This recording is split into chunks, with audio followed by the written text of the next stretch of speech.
Okay, I think we can go ahead and get started. My name is Katie Townsend. I'm the SVP of Marketing and Communications. We're going to introduce a couple of new faces on this momentous day for the franchise. I do want to just introduce Ben Guerrero, who is our new Director of Media Relations, and for some of you will be a familiar face. For others, he will be new. He will be moderating today and calling out for the questions. But we have Ron Francis, our general manager, on here, and Luke Henman, the Seattle Kraken's first ever player who agreed to terms with us this week. So Luke is gonna turn his camera on now, and we will take some questions, but I'm gonna hand it over to Ron Francis to say a few words first. Thank you, Katie. Let me start by just saying thank you to all of you for taking the time to be here today. And on behalf of Mr. David Bond and our entire ownership group, I'm happy to say it's an exciting day for the Seattle Kraken organization, our fans and our partners. And as today we signed our first player, and that's Luke Henman. Luke is playing with the Blainville-Boisbriand Armada of the Quebec Major Junior Hockey League. He's been their captain the last couple of years, and along with his teammates, he's currently in a playoff battle. So I'll try and keep this a little shorter than normal so Luke can get back to focusing on that, because I know what his goal is in that regard. But we're certainly excited to welcome Luke to the Kraken family, and we look forward to working closely with him on his development. Luke, is there anything you would like to add before we go to questions? Yeah, thanks, Ron. I really appreciate it. I just want to say how thrilled and honored it is for me to be the first player to sign with the Seattle Kraken. I'm extremely excited, and I can't wait to get to work. But yeah, like I said, it's a huge honor, and I couldn't be more excited. All right, thanks for that. I want to start things off with questions. Again, a quick reminder, if you're not actively asking a question, obviously please keep things muted, cameras off. And if we have any questions, please use the hand raise function. With that, let's start things off with Ryan Clark. Ron, Luke, thank you for doing this. This is a question for both of you. How long did you keep this a secret? Because like with Reed Duke, he said that he had been sitting on this for months. He couldn't say anything to anyone who wasn't his family. So for Luke, I mean, how long have you been waiting on this? And for Ron, I mean, honestly, like how much of a wait was this for you, knowing that you had to keep this a secret? It certainly wasn't months. We actually started talking and got the deal done. I think we finally agreed to terms on Monday morning, but Luke was supposed to play Sunday night. Their game was postponed, moved to Monday afternoon, and then they had another playoff game last night. We certainly didn't feel it was fair to take his time on a game day, so we waited till today. So a couple of days we had to wait, not a couple of months. So hopefully that was a little less painful for Luke than it was for Reed. Yeah, no, it thankfully wasn't a few months. To be honest, it was super hard to keep it from my friends and my teammates. But obviously it. I knew it was going to be a big announcement for the organization, so it was important to keep it quiet. But I had trouble sleeping the last few nights. I was just so excited. This is a dream come true for me, and I'm extremely honored. Let's go to Chris next, please.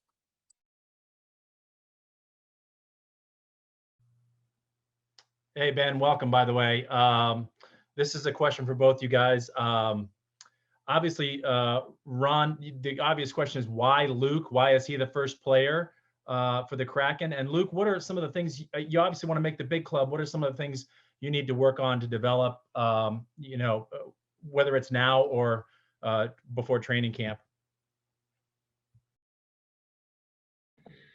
I'll go first. Yeah. So, obviously we have scouts in the field and we're covering the Quebec Major Junior Hockey League. We knew that Luke was drafted in 2018. He was a 96th pick in that draft. Our scouts, Tony McDonald, Robert Cron, Mike Dawson specifically, were very close in knowing Luke and tracking Luke. So when we made the decision to move forward, you talk to your guys and try and get the name that they feel is the best to be the first person signed for the organization. And when we talked to everybody, Luke was the one that we chose to move forward with. So we're excited to have him on board. Yeah, I think for me, you know, it's like I said, it's a huge honor for me, and for me to make the next step and you know, jump to the next level. For me, it's just to get bigger and stronger. I think I have a lot of belief in my game. I know that I can contribute at the next level, and I'm just looking forward to getting to work and preparing for next season after I help my team try to win a President's Cup. But for me, I think just getting bigger and stronger, adapting to the next level will be important for me. And you know, obviously the staff at Seattle is, I'm really looking forward to getting to work with them, and you know, hopefully make the jump a little to the next level a little bit easier. Let's go with Andy next here. Hi, Luke. Welcome to Seattle. I'm curious, you know, the Q had a lot of stops and starts this season. How difficult was that to maintain your focus? And did you ever envision this being kind of the ending? Yeah, first of all, thank you. And yeah, no, it was definitely difficult. It was a difficult year for everyone. I think, you know, a lot more staying in hotels with these bubbles, and, you know, a lot of stops and starts and quarantines and stuff like that. So it's been difficult and it's been a grind. But to have this news come today is, like I said, is a dream come true. And I'm extremely happy I get to spend it with my teammates here at the hotel and get ready for a big game for tomorrow. Let's go Tim Booth. Ron, when you talk to your scouts about the player Luke was in 2018 and the player that he is now, where did they see him growing most over that period of time from when he was first drafted by the Canes? Well, I think Luke will be the first one to tell you he was pretty slight when he came into the queue, and it's taken a little bit of time to sort of put on some weight. You know, I think when you look at his game, you're going to see a smart player, you're going to see a skilled player, and the area he needs to work on, as he touched on a little bit, is getting stronger. And you know, I think he took some strides last summer. I believe he went from 160 to 172, started the season at 172. So he's moving in the right direction, and we feel with our staff and Nate Burkerson and Gary Roberts that we can help him as he tries to you know, put on some more weight and get stronger, and that'll sort of speed up that development process for him, hopefully, as he moves forward. And I probably also, Tim, should throw out there that, you know, character-wise, being a captain of your junior team for multiple years is something we always like to see. His leadership qualities we think are outstanding. I know when I called his GM, Pierre Cloutier, to let him know that we were signing Luke, he couldn't say enough good things about not only Luke the player, but Luke the person, which is always good to hear when you're reaching out to those people on an individual. Let's go Patrick Quinn next.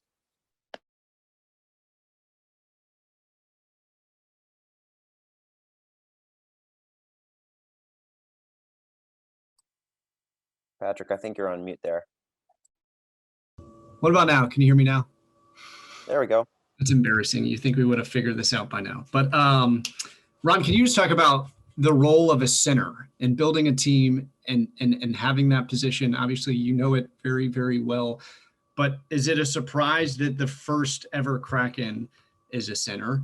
And then also kind of looking forward, building out your team. What does today represent? What are the plans moving forward with the expansion draft coming up? And then I know I'm lumping questions, but for Luke, for you, knowing Ron's history in the league and his position, do you feel the pressure of your role? Well, hopefully he doesn't feel any pressure from me. I'm long in the rearview mirror, but yeah, no, I think the strength of teams, you build it up the middle, you know, whether that's your centerman, your defense, or your goaltending. So I think that's important. And anytime you can get a centerman, I think that's exciting. You know, as we move forward, you know, we continue to scout games. The playoffs are starting up here on the weekends. We'll be in buildings watching a lot of those things, continuing to talk a lot of teams as we move closer and closer to the expansion draft. And you know, it's certainly getting more and more real as we close in on that, as we're less than 70 days away now. And, you know, at the same time, we're still trying to make sure we got our amateur list right and look at players there. There's been some interesting names added to the World Championship roster, so we'll get to see some guys in this year's draft play in some games over there, which would be great. And we just continue to move forward. It's going to happen real quick. The expansion draft in the 72-hour window, and then the amateur draft on the Friday, Saturday, and then followed by free agency the next week. And then I think it's about 6 weeks later, we'll probably have our training camp right around that time opening up. So it's happening quick, and we're doing everything we can to be ready for it. Yeah, I think, to answer your question, I think obviously you know about Ron's pedigree, and he's a legend. So it's really cool for me to be able to experience this with him. But for me, I'm just kind of trying to enjoy today and focus on getting better every day. And I think if I do that and I keep believing in myself and keep working hard, good things will happen. So let's go with Chris Daniels next year.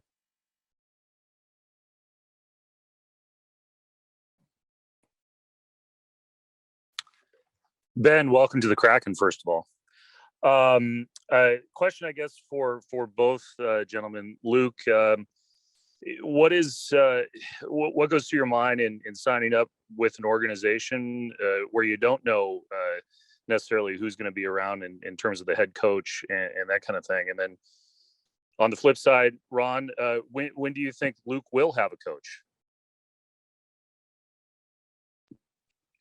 Go first on this one, Luke? Yeah, I'll go first. I mean, for me, it's just an extremely cool day, and I haven't really thought a lot about that or tried to focus on that. When you play hockey as a kid growing up, is your dream to sign an NHL entry level deal, and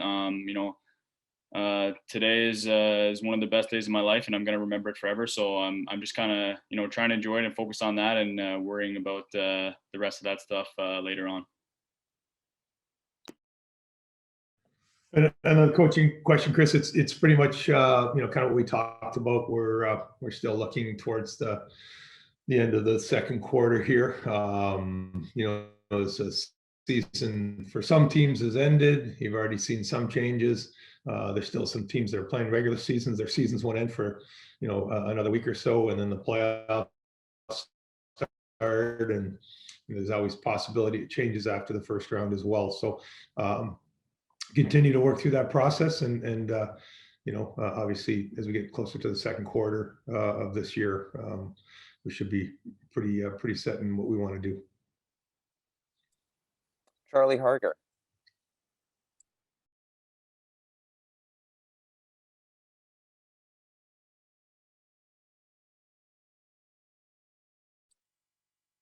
I think you might be on mute there again as well. I got to hit that right button.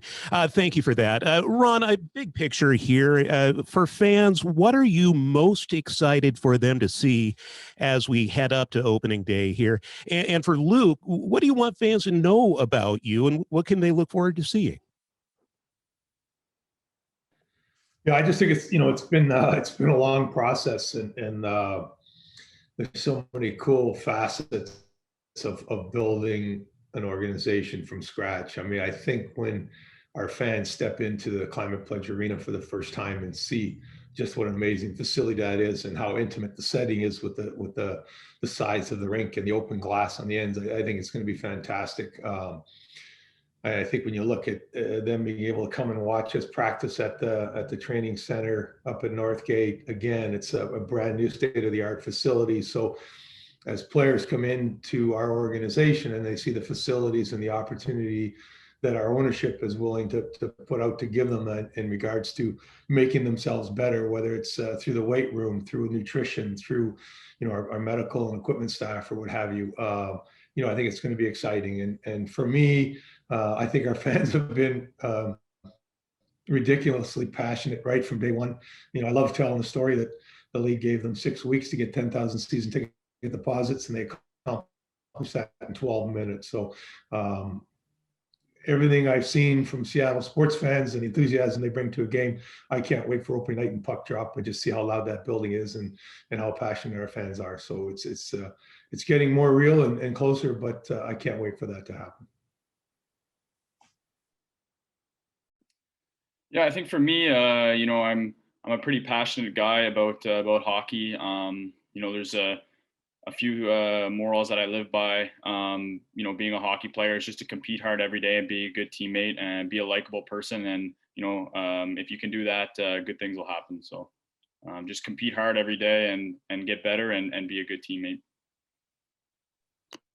Let's go back to Ryan Clark here. This question's for both of you. Ron, for you, how much did a role did someone like Trevor Steinberg play in this, given his connections to Nova Scotia, where, again, he's had a lot of experience? And then as far as the second question, this is for Luke. What was life like for you between the minute you realized you weren't going to sign with the Hurricanes up until when the Kraken had offered you a contract? Like, had you heard from other teams, or had you kind of been wondering what your career would look like going forward?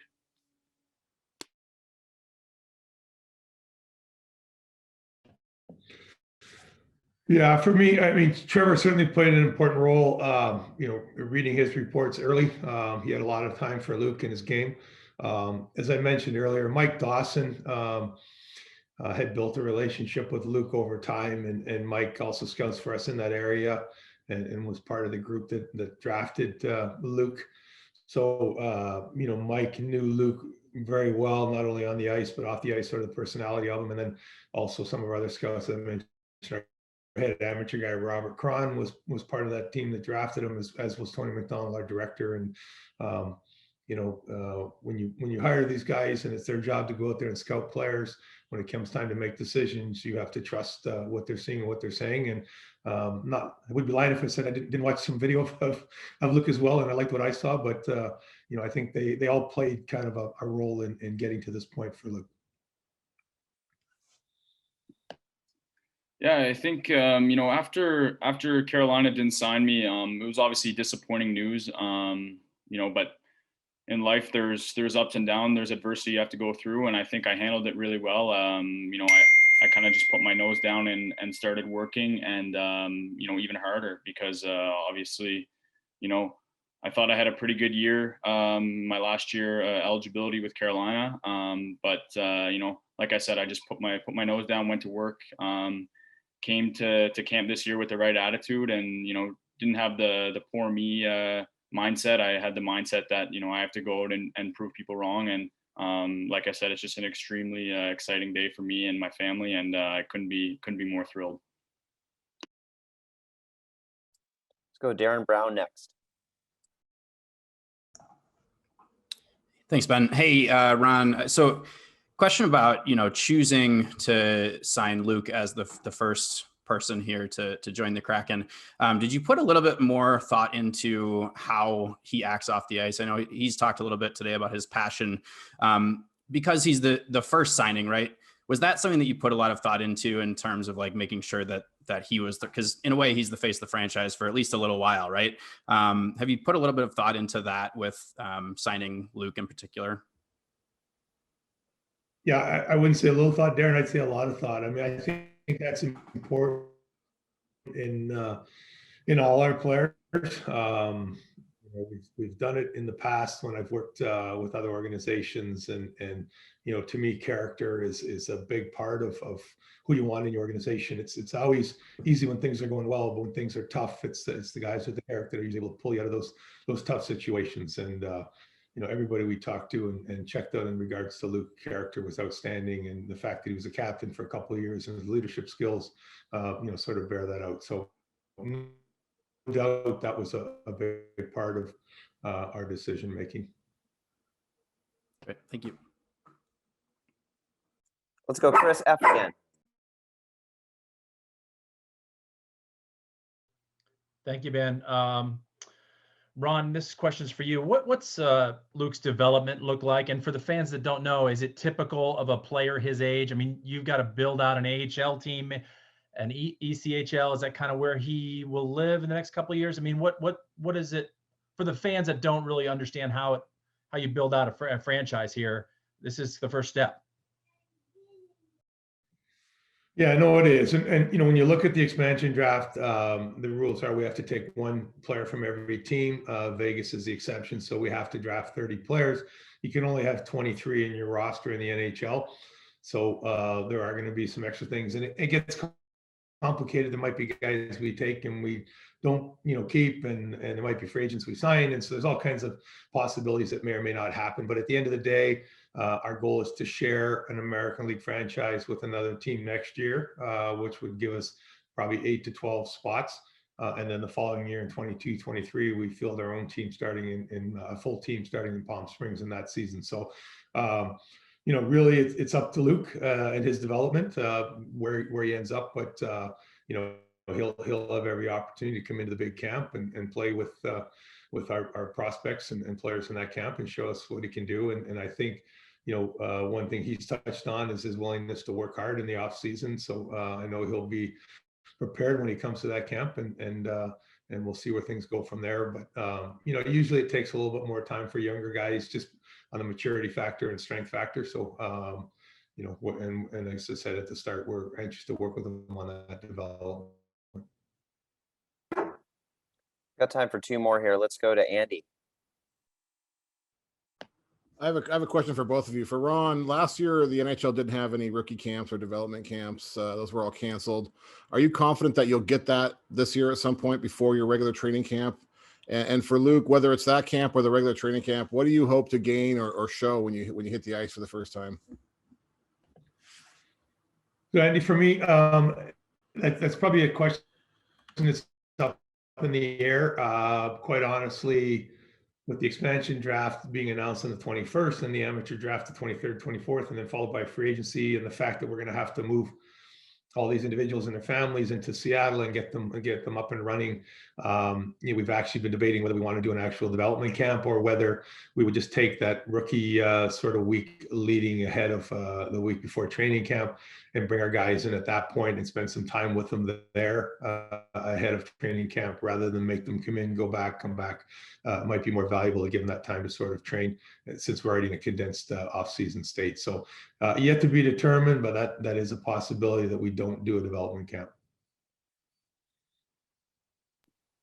Yeah, I think for me, I've been to a couple camps with Carolina, so I kind of know what to expect. But whenever you get a chance to go to a camp like that with professionals and the best in the business, it's all about trying to soak in as much information as you can and learn as much as you can, and just kind of see what it's like to be a pro every day. And that's what it's all about, not just on ice, but there's off ice things, taking care of your body, recovery, workouts.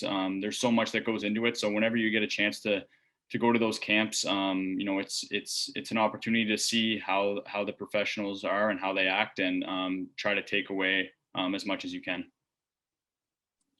Let's wrap things up here with Tim Booth. Ron, I know there's so much focus on the expansion draft, but do you have a number in mind of the amount of players in Luke's situation that you would like to or need to sign between now and that first rookie camp, if you end up having it, just to be able to fill out the numbers that you need? Well, I mean, I don't think we'll be playing any games in the rookie camp, Tim. So it's not like we need to fill out a whole team. As I said, a lot of it's going to really kind of be in flux as we go through the expansion and see, guys we pick, and if we're happy with them and keeping them, whether we're signing free agents and able to get, some guys signed there, what picks we end up with, and the guys we draft there. But, I think sometimes teams end up somewhere north of 55 players in their training camp. I would expect for us, we'd probably be more in the 40-45 range this year. So that's expansion guys we've drafted, free agents we've signed, and then probably some invites as well, but probably somewhere in that range. All right. Well, thanks everyone for joining. I want to thank both Ron and Luke as well. Luke, again, welcome to the club. And if you need any footage, we'll be able to send that out to you, but let us know. But everyone, thanks for joining, and talk to you soon. Thank you very much. Thank you, everyone. Thanks, everyone. Appreciate it.